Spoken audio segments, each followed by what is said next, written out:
Hi guys, welcome back to my channel. તો આજે આપણે જોઈશું કે જે બજારમાં મળતા કૈડાનું અથાણું છે તે બહુ જ મોંઘું મળે છે. એના કરતાં આપણે ઘરે જ કૈડા લાવીને આખીશું તો તમને આગળ દેખાડું. અને તમે લોકો શું કહો છો? અમે લોકો આને કૈડા કહીએ છીએ, કૈડા કહીએ છીએ. જો આટલા બધા આવ્યા છે એને હવે આપણે આથવાના છે. તો હમણાં તો આવી રીતે આજે વધારાના ડંઠલ છે તે કાઢે છે. આપણે કૈડાને સરખી રીતે ડંઠલ કાઢી નાખી હતી. હવે એને આપણે મીઠાવાળા પાણીમાં બોરી રાખીશું. આનો કલર બદલાઈ જાય એટલે કે અથાઈ જાય ત્યાં સુધી આને મીઠાવાળા પાણીમાં રાખીશું. એમ તો છાશમાં બી અથાતા હોય છે આને. જો છાશમાં બી તમે આથી શકો છો.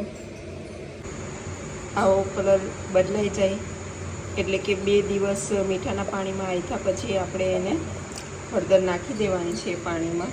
જો એટલે હવે હળદર નાખીને થોડા દિવસ અથાઈશું. આ હવે સારી રીતે અથાઈ ગયા છે. આને આપણે 2 દિવસ મીઠાવાળા પાણીમાં અને બાકીના એમાં પછી 2 દિવસ પછી હળદર નાખી અને 8 થી 10 દિવસ અથાવા દીધા હતા. હવે એમાંથી કાઢી લીધા છે. તો આવું એક વાસનું લઈ લીધેલું છે. એમાં આપણે આને કોળા કરી દીધા છે એટલે થોડું જે ભીના હોય તે થોડા કોરા થઈ જાય. એના પછી આપણે એમાં રઈના કુરિયા નાખીશું. આપણે લઈ લીધા છે રઈના કુરિયા. આ થોડા મોટા છે એટલે આપણે એને થોડા ખાંડી નાખીશું ખાંડણીમાં. તો આમાં આપણે થોડું ખાંડી લઈશું એટલે કે પેલા આખા આખા દાણા જેવું મોઢામાં ના આવે ને એટલે. તો આપણે 1 કિલો કૈડાની સામે ખાલી 1 વાડકી જેટલું તેલ જોઈશે. તો આપણે એને હવે ગરમ કરી દઈએ. આપણે આ 100 ગ્રામ જેટલા રઈના કુરિયા લીધેલા છે અને આ જે તેલ આપણે જે 1 વાડકી જેટલું ગરમ કર્યું હતું એમાં ચૂટકી હિંગ નાખી દીધેલી છે. આને મીઠાના પાણીમાં તો આથ્યા હતા પણ કદાચ થોડુંક મોરું લાગે તો ચાખી લેવાનું. તો આમાં આપણે સ્વાદ અનુસાર પાછું મીઠું નાખી દેવાનું જેથી એ ખારું ના થાય અથવા મોરું બી ના રહી જાય. તો આપણે તેલ થોડું ગરમ ગરમ હોય એમાં જ કુરિયામાં નાખી દઈશું.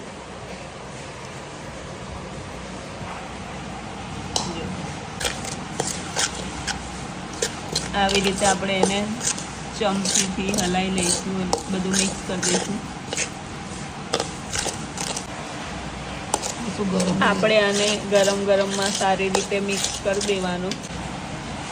તો બસ હવે આપણે આમાં આ કૈડા ઉમેરી દેવાના છે.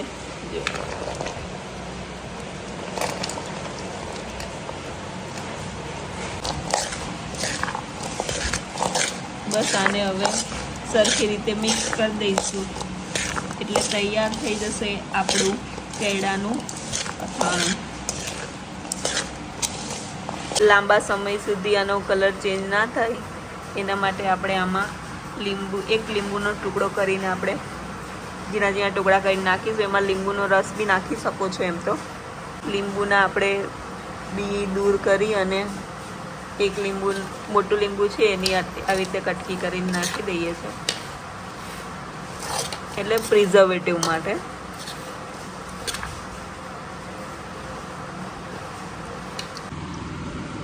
તો આપણે લીંબુ એટલે નાખવાનું કે વરસ સુધી એનો કલર કે ટેસ્ટ કશું ચેન્જ ના થાય. તો આપણે એને હવે કાચની બરણીમાં ભરી દઈશું. તૈયાર છે આપણું કૈડાનું અથાણું. તમે જોયું ને એકદમ સરસ રીતે ઇઝીલી મસ્ત રીતે કૈડાનું અથાણું બની જાય છે. તો તમે પણ ઘરે જરૂરથી ટ્રાય કરજો. વિડીયો ગમ્યો હોય તો લાઇક, શેર અને સબસ્ક્રાઈબ જરૂરથી કરી દેજો. Bye bye.